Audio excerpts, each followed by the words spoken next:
Agnanam timrandhasya jnanam janashalakaya chakshuram militam yena tasmai shri gurave namaha.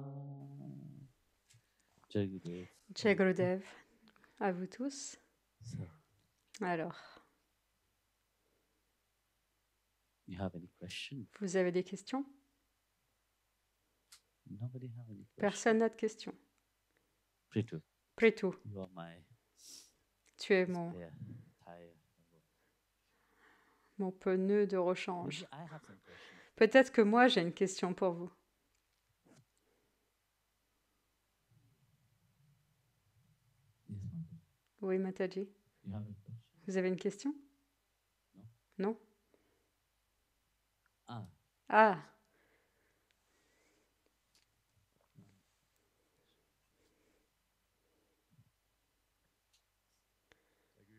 Jai Gurudev. Alors, Guruji, je pratique l'Atmakriya Yoga depuis un peu plus d'1 an maintenant. Et je me focalise réellement sur la pratique et de la faire tous les jours avec dévouement. Et pourtant, je ne ressens pas vraiment encore, ou je ne comprends pas comment ça peut être lié à la bhakti. Et alors peut-être que vous pourriez mettre en lumière comment l'Atmakriya Yoga développe notre vie de bhakti et nos expériences de bhakti. I don't know how many of you Je ne sais pas combien parmi vous ont fait le kriya, mais dans l'Atmakriya, il existe 9 formes de bhakti, 9 kriyas spécifiques. Et chacun des kriyas est relié à un des aspects de la bhakti. Et bien sûr, le dernier, c'est le kriya principal que l'on fait. Il s'appelle Atma Niveda Bhakti. Comme Krishna l'a dit, vous devez vous investir. Vous avez un mental, vous avez un corps. Vous ne pouvez pas juste rester assis calmement. Donc vous devez vous mettre dedans. Quand vous pratiquez votre sadhana, quand vous faites votre kriya en lui-même, si votre mental se focalise sur « oui, je suis en train de le faire », alors où est la bhakti? Est-ce que vous faites cela de tout votre cœur ou est-ce que vous le faites en vous attendant à quelque chose en retour? Très souvent, tout ce que l'on fait contient toujours une certaine attente derrière. Si je fais ça, je devrais en tirer quelque chose. Je devrais sentir un petit peu d'énergie quelque part, je devrais sentir de la Kundalini Shakti s'élever quelque part, une petite vibration. Alors je penserais que oui, ma bhakti va bien. Si je ne le sens pas, ma bhakti ne va pas bien. Il faut que je la mette en doute. Mais ce n'est pas vrai. Si vous avez été initié à quelque chose, votre devoir, c'est de le faire. Pas de poser de questions, que vous ayez raison ou pas. Quand vous serez prêt à ressentir, automatiquement ça viendra. Mais non, il faut absolument qu'on ait un certain contrôle là-dessus. On doit le faire. C'est pour cela que très souvent, les gens se posent un certain but dans la vie, c'est-à-dire, je vais pratiquer cela pendant 12 mois. Je vais pratiquer cela, s'il vous plaît. On récite un mantra. Combien devrais-je en réciter? Combien de temps devrais-je le réciter? Vous ne pouvez pas juste réciter?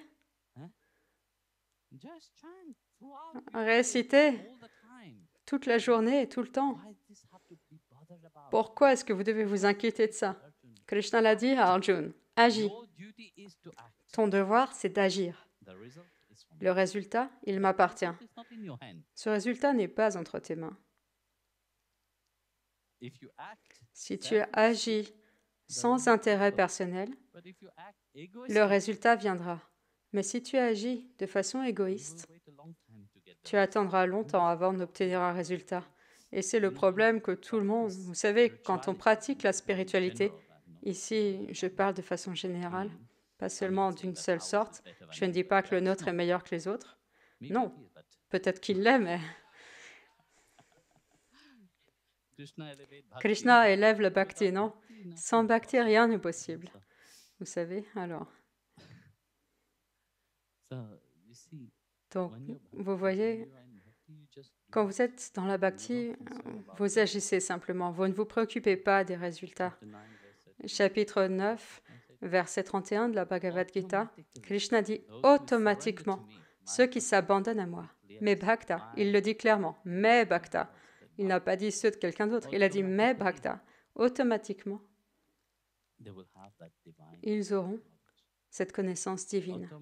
Automatiquement, cette béatitude s'éveillera en eux, sans qu'ils aient grand-chose à faire en fait, juste parce qu'ils se sont abandonnés.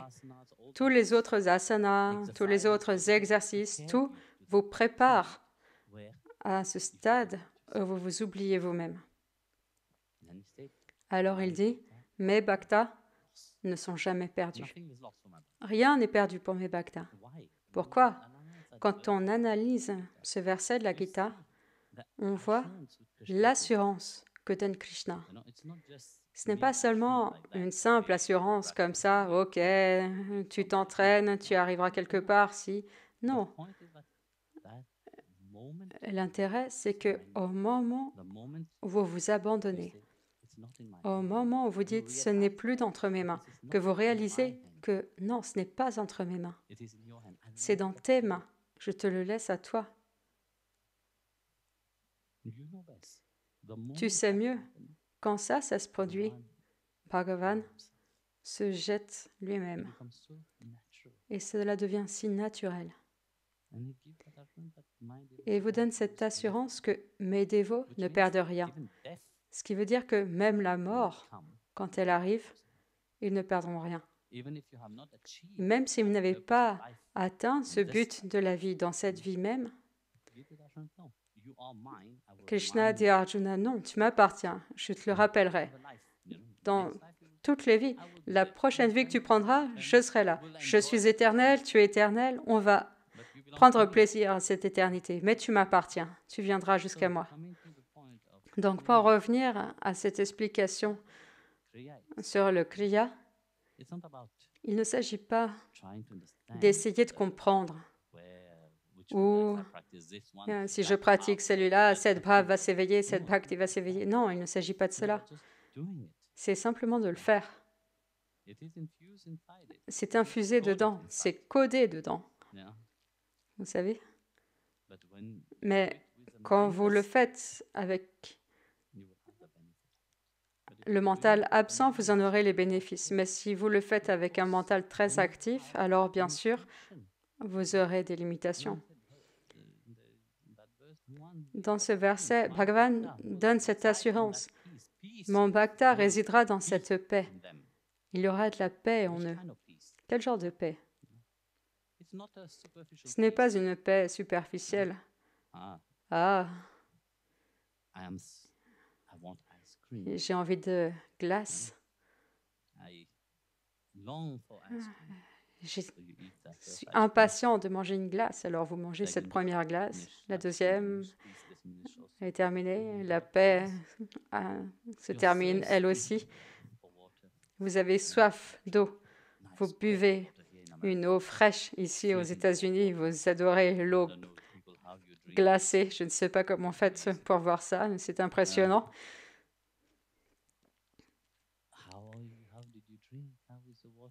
Alors, comment avez-vous bu? Comment était l'eau? Ah, ça y est, je me sens en paix.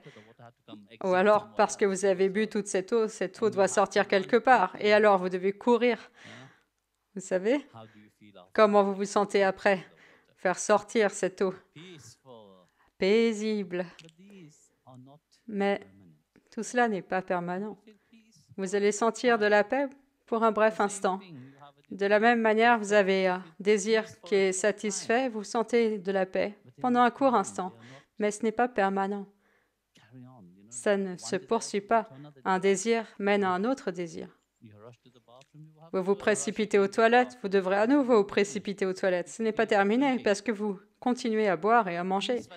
Donc cette paix que vous entretenez avec le mental, elle est très limitée. Bhagavan dit non. Mon dévot résidera dans une certaine paix, quoi qu'il lui arrive. Peut-être qu'il tombe malade, peut-être qu'il a de grands problèmes, peut-être qu'il est en danger, mais il ne dévie pas de ce sentiment de confiance et de foi. Avec quelle rapidité est-ce qu'on dévie de cela? Parce que notre mental est tellement focalisé sur la limitation du bonheur. Et alors, on ne s'accroche pas sur cette éternité heureuse à l'intérieur de nous. Bhagavan dit non, mais Bhakta ne perdent rien. Ils savent, lorsqu'ils sont installés dans cette bhakti elle-même, qu'ils ne sont jamais perdus. Ils me sont chers. Quand ils tournent leur regard vers moi et qu'ils m'appellent, je me précipite vers eux. Et lorsque je me précipite vers eux, je m'oublie moi-même. Je vais à leur secours. Mais s'ils s'accrochent encore à leur petit orgueil et leur petit ego, je vais les attendre qu'ils s'en débarrassent. C'est pour ça que parfois Bhagavan repousse à plus tard. Il attend que tout cet ego soit consumé à l'intérieur. Tu es un aimant qui m'a attiré. Alors, que toi aussi, tu sois attiré par moi comme moi je suis attiré par toi et qu'il n'y ait rien entre nous deux. Et cela, quand vous pratiquez le kriya, quand vous le faites, même si vous êtes, parce que vous savez, quand on parle de bhakti, on ne parle pas d'asana, on ne parle pas de technique de respiration, mais ce sont toutes des étapes pour vous purifier, pour purifier votre mental, votre corps, pour purifier vos samskaras, pour purifier votre corps, ce qui est le plus important de tout, parce que si votre cœur n'est pas purifié, la bhakti n'est pas là. Si votre mental n'est pas purifié, la connaissance ne sera pas là. Vous pourrez entendre de jolis mots, vous pourrez entendre, essayer de comprendre, en vous disant « oui, c'est très beau, j'ai entendu ». Au moment où vous sortez de là, vous avez tout oublié. Il y en a tellement des comme ça. Vous allez dans des grandes conférences, vous restez assis là, c'est profond.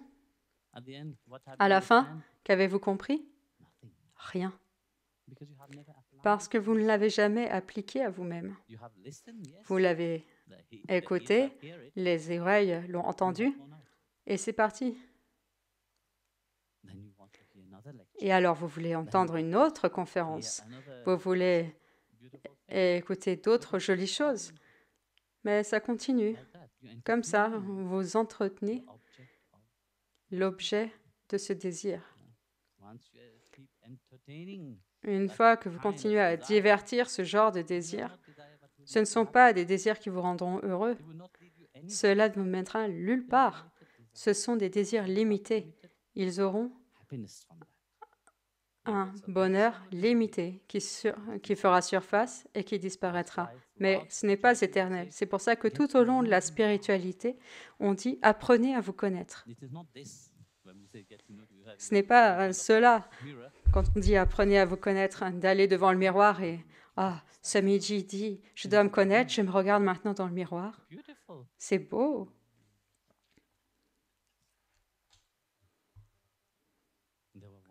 Un jour, il y avait un brahmachari. À chaque fois qu'il passait devant un miroir, je ne me souviens plus qui c'était. À chaque fois qu'il passait devant un miroir, il s'arrêtait. À chaque fois, je lui disais, je me moquais de lui tout le temps.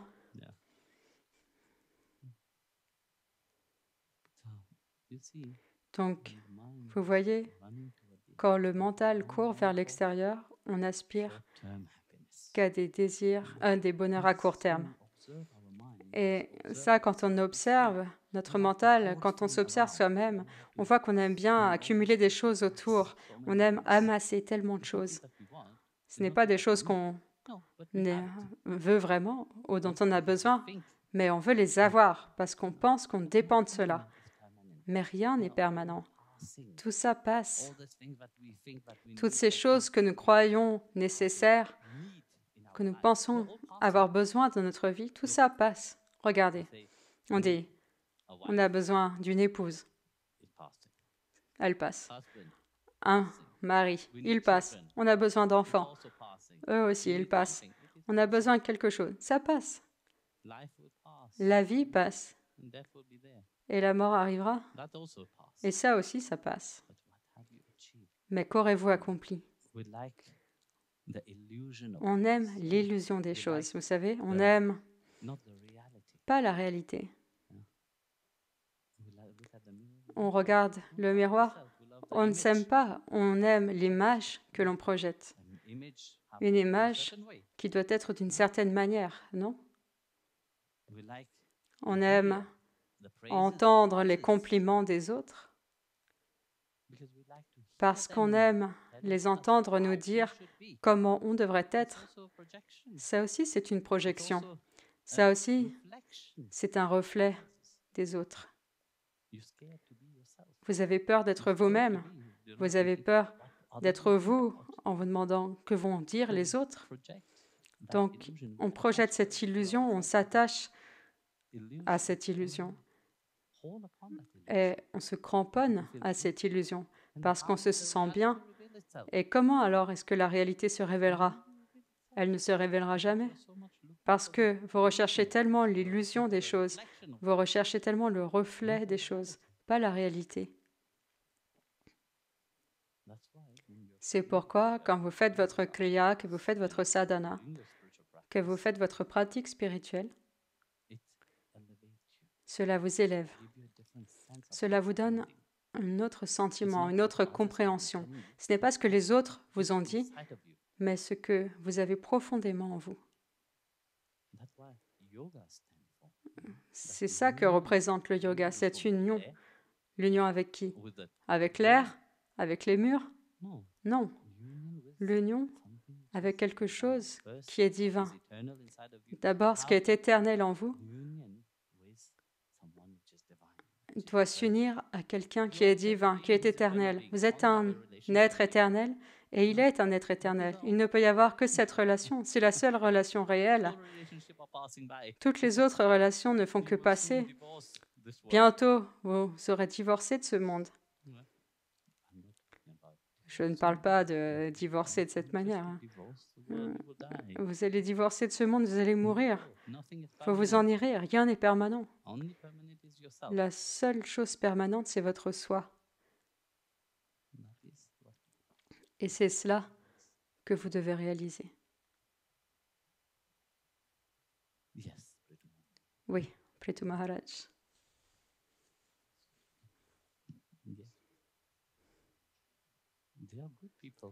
Ils sont bien, ces gens. Quand je sortirai, ils me verront. Bon, ok, s'il vous plaît, changez le public. S'il vous plaît, et les Allemands, vous restez dehors. Merci. Les Européens dehors. Si c'est la première fois que vous voyez Guruji, s'il vous plaît, rentrez dans le temple. Si vous avez déjà vu Guruji avant et que vous êtes dans le temple, s'il vous plaît, allez dans le hall pour que ceux qui ne l'ont pas encore vu puissent en avoir l'opportunité.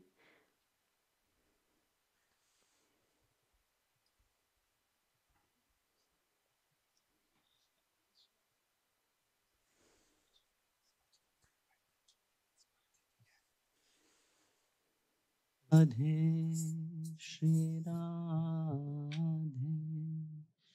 Radhe Shri Radhe Shri Radhe Shri Radhe Radhe Shri Radhe Shri Radhe Shri Radhe Radhe Shri Radhe Shri Radhe Shri Radhe Radhe Shri Radhe Shri Radhe Shri Radhe Radhe Shri Radhe, Shri Radhe, Shri Radhe, Radhe, Shri Radhe, Shri Radhe, Shri Radhe, Radhe, Shri Radhe, Shri Radhe, Shri Radhe, Radhe, Shri Radhe, Shri Radhe, Shri Radhe, Radhe, Shri Radhe, Shri Radhe, Shri Radhe, Radhe, Shri Radhe, Shri Radhe, Shri Radhe, Radhe, Shri Radhe, Shri Radhe, Shri Radhe, Mataji, Radhe, Shri Radhe, Shri Radhe, Shri Radhe, Radhe, Shri Radhe, Shri Radhe, Shri Radhe, Radhe, Shri Radhe, Shri Radhe, Shri Radhe, Radhe, Shri Radhe, Shri Radhe, Shri Radhe, Radhe, Shri Radhe, Shri Radhe, Shri Radhe, Radhe, Shri Radhe, Shri Radhe, Shri Radhe, Radhe, Shri Radhe, Shri Radhe, Shri Radhe,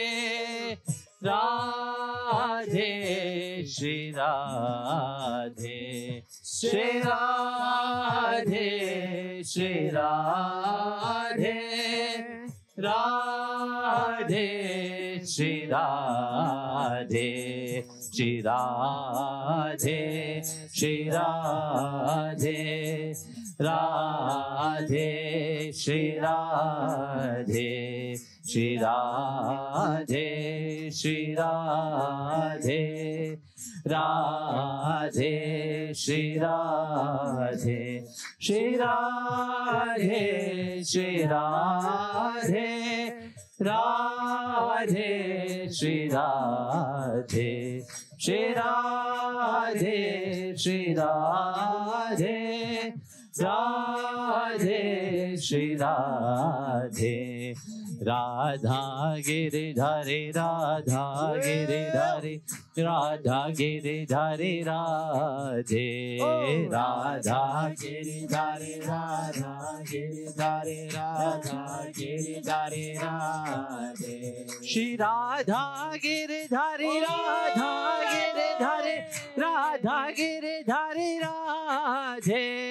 Radha Giridhari, Radha Giridhari, Radha Giridhari, Radhe, Radha Giridhari, Radha Giridhari, Radha Giridhari, Radhe, Radha Giridhari Radha Giridhari Radha Giridhari Radhe Shri Radha Giridhari Radha Giridhari Radha Giridhari Radhe Shri Radha Giridhari Radha Giridhari Radha Giridhari Radhe Shri Radha Giridhari Radha Giridhari Radha Giridhari Radhe.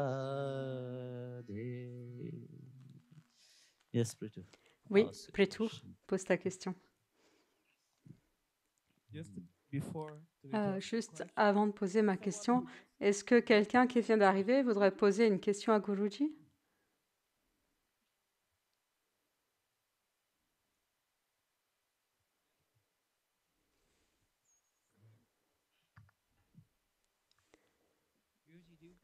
Guruji, croyez-vous au miracle?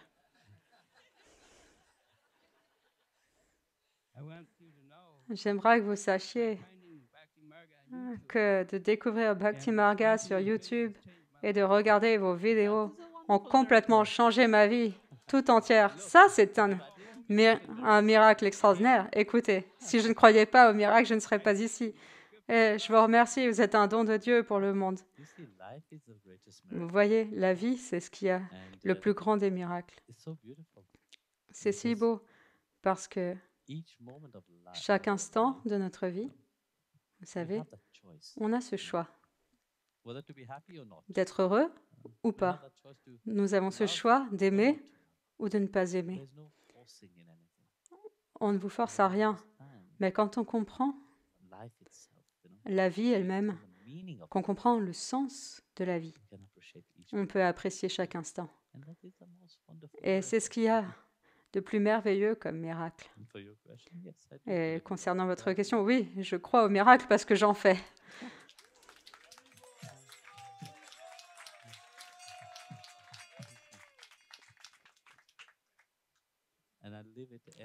Et j'en vis à chaque instant de ma vie. Et je vois le miracle en chacun, en chaque dévot, en toute personne que je rencontre. Quand vous regardez le regard des gens, vous voyez cette petite lueur, cette petite étincelle de divinité qui brille en eux. Et vous dites, oui, dans le Bhagavad, dans les Puranas, il y a ce verset très beau, Shriman Narayana s'est infusé dans toute sa création. Son corps est devenu les montagnes, ses cheveux les rivières, etc. Et vous voyez qu'il est en chacun. Quand vous commencez à apprécier, quand vous commencez à le sentir en vous, vous le verrez chez tout le monde et en toutes choses, pas seulement dans les choses animées, mais aussi dans les choses inanimées. Il est présent. Parce que vous voyez, dans notre mental, on pense que Dieu doit être de telle manière. Chaque personne est une personnification du divin. Et il est seulement dans les choses vivantes. Donc, au maximum, on va le trouver dans les arbres. Vous savez, dans les traditions hindoues, on marche autour des arbres. Très souvent, ici, on voit beaucoup de pierres. Peut-être que pour vous, dans votre mental, vous vous demandez pourquoi est-ce que ces gens-là ont tellement de pierres devant? Parce qu'on perçoit le divin sous tous ses aspects, pas seulement dans l'aspect qui est animé, mais aussi dans l'inanimé. Bhagavan, dans sa totalité, Dieu dans sa totalité, il ne peut pas seulement être une chose, il faut qu'il soit tout. Soit il est tout, soit il n'est rien du tout. Et nous sommes tous d'accord pour dire que Dieu c'est tout. Que vous en ayez fait l'expérience ou pas, il y a une certaine compréhension qu'il existe une énergie derrière toute chose, parce que rien ne peut être une pure coïncidence. Rien n'est arrivé de soi-même. La vie n'est pas juste arrivée d'elle-même. Regarde combien de gens, si vous pensez que la vie n'est qu'une coïncidence, qu'elle arrive, bien sûr, les scientifiques vous diront que oui, deux personnes se rencontrent, elles ont du sexe et la vie se produit. Non, ce n'est pas si facile. Combien de gens font la même chose et pleurent pour avoir des bébés? Tellement de couples viennent me voir pour me demander Ils n'y arrivent pas. Si c'était si facile, ils ont tout fait, ils ont suivi tous les traitements, tout. Impossible. Si c'était si facile, juste ça, comme ça, et si la vie n'était qu'une coïncidence ou une pure chance, non. Alors ça devrait se produire, mais ça ne se produit pas. Et ça, c'est le miracle de la vie. Alors.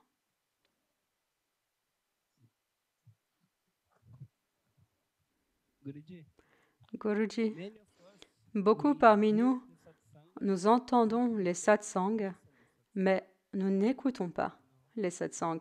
Vous savez, ça fait une grosse différence. Vous voyez, quand vous entendez, comme je le disais plus tôt, vous entendez beaucoup de choses. Parce que les sens, vous êtes attirés par vos sens. Vos sens courent vers l'extérieur, vers les objets sensoriels. Les sens courent après les objets qui vont exaucer les désirs qu'ont les sens.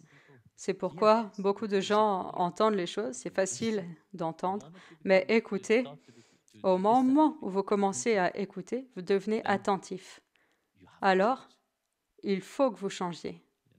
Vous savez, vous devez changer. Que vous en ayez envie ou pas, vous devez changer. Mais beaucoup de gens n'ont pas envie de changer. C'est pourquoi vous entendez beaucoup de choses, mais vous n'écoutez pas. Vous regardez beaucoup de choses, mais vous ne les voyez pas. Je racontais cette belle histoire au Canada, non? Il y a ce gourou, un homme d'affaires très riche, a dit « Ok, maintenant il est temps pour moi d'aller chercher le sens de la vie. » Alors, pour rechercher le but de la vie, normalement, il faut que j'aille trouver un enseignant qui a transcendé cette réalité, qui a découvert cet amour et qui peut me le montrer. Donc, il entend dire qu'il existe un sadhu, un saint, qui est assis sous un arbre. Et il aborde le saint et lui dit « Excusez-moi, monsieur, je voudrais faire le voyage de ma vie et j'aimerais tout d'abord rechercher mon gourou. Je dois rechercher mon maître spirituel. S'il vous plaît, pouvez-vous m'aider ?» Alors, il dit « Oui, très bien, tu trouveras ton enseignant assis sous un arbre. Il est habillé de cette manière. Voilà de quoi il a l'air. » Et il était très content. Il a dit « D'accord. » Et il s'est prosterné, a pris la bénédiction et est parti à la recherche de son gourou. Il a cherché et cherché et cherché pendant 30 ans, errant partout dans les Himalayas et les déserts, etc., à la recherche du gourou qu'il n'a pas trouvé. Finalement, il est rentré dans son village après 30 ans et alors qu'il s'approchait du village, il remarqua l'arbre. L'homme sage m'avait dit, et cet arbre ressemble beaucoup à ça. Et alors qu'il s'approchait un peu plus proche de l'arbre, il a vu le vieil homme, toujours assis. Et il a réalisé, il est habillé comme il me l'avait dit. Il est habillé dans les mêmes vêtements. Cela l'a choqué.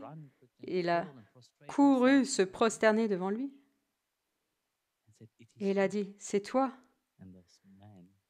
Et l'homme a souri. Il a dit oui. « C'est toi que je cherchais. Mais pourquoi m'as-tu fait chercher où tu étais pendant 30 ans, alors que tu étais juste là, devant moi ?» Et le vieil homme a dit, « Écoute, je t'ai dit,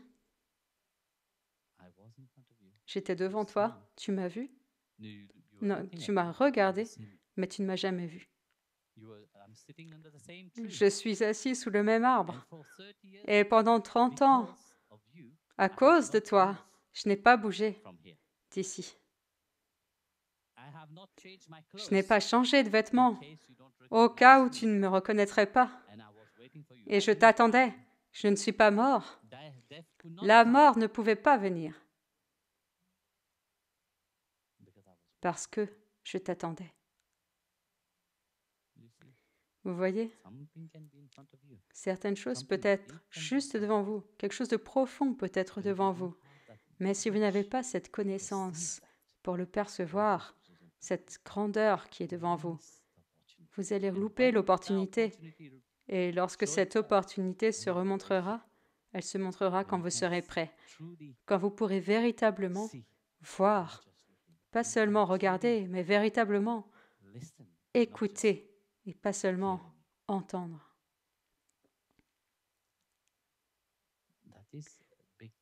Cela fait une grande différence entre les deux. Donc c'est une pratique constante, vous savez, de s'observer, de s'analyser soi-même et véritablement de voir est-ce que j'en ai vraiment envie ou est-ce que je me raconte à moi-même que je le veux.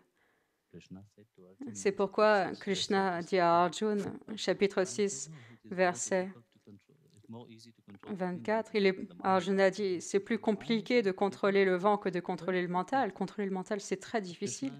Krishna, au verset suivant, dit, eh bien, oui, c'est vrai, c'est très difficile, mais ce n'est pas impossible. 2 choses à faire, c'est une pratique constante et avec détachement. Vous savez, dans la Bhagavad Gita, 82 fois, Krishna dit le mot détachement.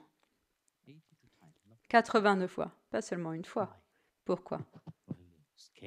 Oh, ça fait peur, le détachement. Qu'est-ce que je vais perdre? Qu'est-ce que je vais... Comment dire? Non, c'est vrai. Vous savez, particulièrement dans l'Occident, c'est comme ça. Non, pas seulement dans l'Occident, aussi dans l'Est. Imaginez que votre enfant vienne vous dire « Je m'en vais. Je vais dans un ashram. » Comment vous seriez? « Oui, je t'en prie, mon enfant, vas-y. » Non. Alors, qui va veiller sur moi quand je serai vieux?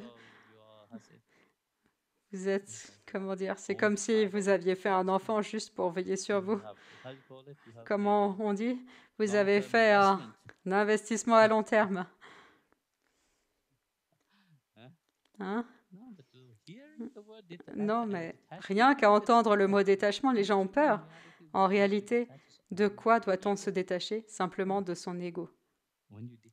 Quand vous vous détachez de votre ego, quand vous renoncez à cet ego, votre véritable réalité, votre vraie personnalité commence à briller. Vous commencez véritablement à être qui vous êtes. Mais tant qu'on n'y arrive pas, on ne fait qu'entretenir les limitations. Eva est un tel exemple. Elle est tellement heureuse parce que tu apprécies chaque instant de ta vie. Souvent, je parle avec Sridhar et je dis, c'est la personne la plus heureuse et positive. Je ne dis pas que la vie n'envoie pas des difficultés, mais tu les traverses. Et c'est aussi un rappel que tu apprécies ce que tu as dans la vie. Parce que les gens ne savent pas apprécier ce qu'ils ont. Ils veulent toujours plus et plus et plus. Cette avidité de si j'ai ceci, je serai heureux, si j'ai cela, je serai heureux. Mais vous ne serez jamais heureux. Je deviendrai millionnaire. 1 million vous mènera à 10 millions et après 10 millions, vous direz non, ça ne suffit pas. J'ai remarqué ça souvent. Vous savez, normalement, quand vous allez sur le chemin spirituel, selon les shastras, les écritures, il faut que vous donniez 10%. 10% de ce qu'on veut. C'est partout. Prenez ça dans n'importe quelle religion. Mais le premier qui a parlé de cela, c'est le Ramayana. Ramacharitramanas explique cela, qu'il faut donner ces 10%. Mais qu'est-ce que c'est ces 10%? Ce sont les 10% que normalement, au lieu de les gâcher dans quelque chose, vous les utilisez pour que la société grandisse, pour que la culture, que le chemin spirituel, pour faire rendre ce service, pour participer. Voilà, c'est le mot que je cherchais. Et souvent, j'ai remarqué ça que, oui, 100 roupies, c'est facile à donner. 100 $, c'est facile à donner. Disons que vous ayez 1000 dollars. Non? Donner 100 dollars, c'est facile. Vous avez 10 000, donnez 1000. C'est facile. Vous avez 1 million, donnez 100 000. C'est très difficile. Les 10% n'ont pas changé, mais tout le reste a changé. Parce que cette avidité à l'intérieur s'est emparée de vous. Parce que ça ne suffit jamais. On en veut toujours plus et plus et plus. Parce qu'on ne sait pas véritablement ce qu'on veut. On ne sait qu'on veut être heureux, mais on ne fait rien pour être heureux. On recherche ce bonheur à l'extérieur, alors que ce bonheur est à l'intérieur. Est-ce qu'on prend le temps d'aller à l'intérieur? Non, c'est très difficile. Swamiji, donne-moi quelque chose, vite, vite, à faire. Au chapitre 18, verset 6 de la Bhagavad Gita, il y a un homme qui va voir le gourou qui dit Gourou, s'il vous plaît, enseignez-moi la Gita. Ok, tu veux apprendre la Gita? Reste avec moi pendant 6 mois. 6 mois, Swamiji? C'est très difficile. Tu sais, comme je suis occupée, mon business, etc., je ne peux pas. Il n'y a pas plus simple? Guruji dit, oui, ok, 15 jours. Trop compliqué, Swamiji, 15 jours, je ne sais pas si je vais avoir, comment dire, des vacances, des choses, non? C'est très difficile. Il n'y a pas quelque chose de plus court. Et alors, il y a un verset là qui dit « Ne t'attache pas, détache-toi ». Un seul mot dans ce verset, lâche prise. Mais ça, on n'y arrive pas. Et tout tient là-dedans. Parityagyam, simplement, lâche prise, lâche prise. Ce mot, à lui tout seul, couvre toute la Gita. Et voilà ce qu'on n'arrive pas à faire. Parce que pour lâcher prise, il faut avoir une énorme confiance et foi. Parce qu'elle est comment notre foi? Quelle est comment notre confiance? Voilà ce qu'on peut remettre en doute.